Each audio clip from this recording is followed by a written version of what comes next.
Good evening, my friends. We are back on schedule because I didn't just write one chapter today, I wrote two. That's awesome. I'm really happy with that. I wrote one this morning and I wrote one this evening just now. And that was great because I had time through the rest of the day to do other stuff and run errands and take a break and call clients and other fun things like that. The two chapters I wrote, the first two chapters, are flip sides of the same idea, because two of the reasons that people take shortcuts are that they don't know any better or they think they know better. And I wrote a chapter about each of those. And I'm going to read you an excerpt from the second one. That's the you think you know better. This particular point is called Invincible. You know the feeling. You've just booked your first client or your biggest one yet. You've just gotten a great job, or a promotion, or a raise. You've just lost 20 pounds, or asked that cute person at the coffee shop for a date, and they said yes. Deadlifted your body weight, reached a year sober, quit smoking, jumped out of a plane. You get the idea. It's the feeling of victory, baby. You are on top of the world. You're the gold medal kid with the heavyweight crown. You're invincible. Until you aren't. Either the big win itself turned into a shortcut, or you find that because of the big win, you've taken one you never intended to.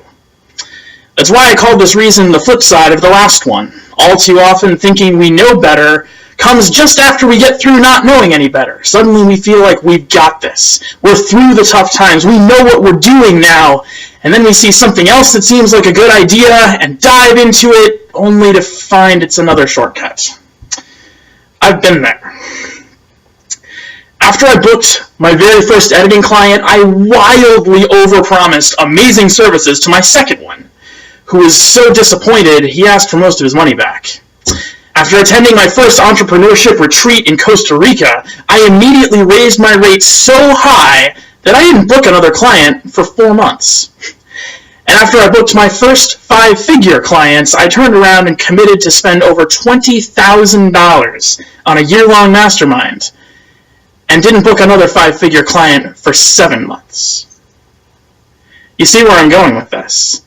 When you've just had a big win, the last thing you're thinking about is avoiding shortcuts, which is why after you've just had a big win is the most important time to check yourself in case you're about to take one. I had fun writing these chapters, and I think that's a really important benchmark for this project in general, that I'm actually having fun doing it a lot of the time. Yes, there are logistical issues, and making this video every day can sometimes be a chore, but when I actually get into the writing and the speaking and the talking to you guys and everything else that's going on, it really is fun and fulfilling to do, and I feel like that's a really good sign of things to come, since I don't think this is the last or only time I'm going to be writing a book. Okay, that's what I've got for you guys tonight. I'll be back with the next chapter sometime tomorrow, and I'll talk to you guys then. Later.